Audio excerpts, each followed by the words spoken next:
Welcome to a word of hope for Saturday of the fifth week of Easter. My name is Father Brendan Curran, joining you once again. A word of hope. We are nearing the end of the fifth week of Easter.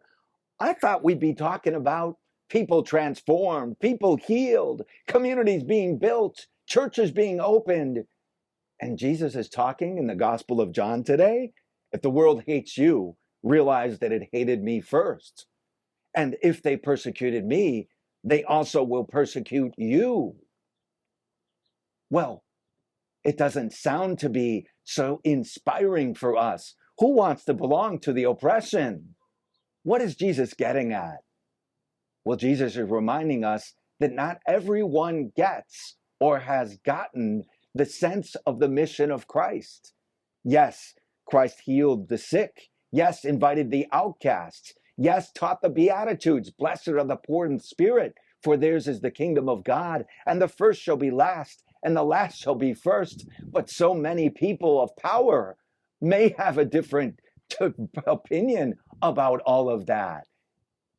One pastor mentor once told me, you can't be believers in the resurrected Christ without first having gone through the experience of the way of the cross of Good Friday.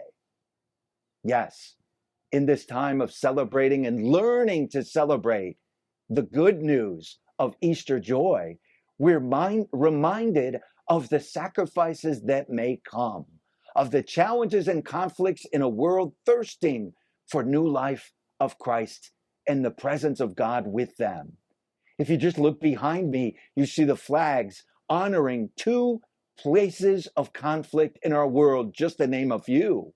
The Holy Land, the people of the Muslim faith, the Palestinians, and the Israelites, the people of Israel at war with one another in the Holy Land. People are dying. Towns are being destroyed in our very days. And yes, we also remember the people of Ukraine, a land that has been invaded for years now. Towns being destroyed.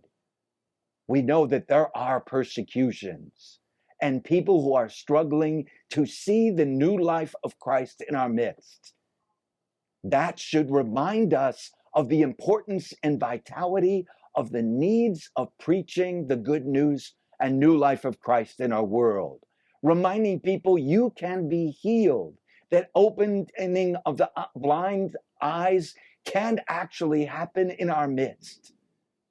Let us remember that that is part of our journey of faith. Remember that in the time of the experience of Christ, it will come with its offenses and even rejections. But Christ promises us a new life of Christ in the resurrection that will never end. Let us share that Easter joy. Let us become learners of what that new life is to share in a world thirsting for that good news in our midst. Let that be a word of hope for our world and our times now.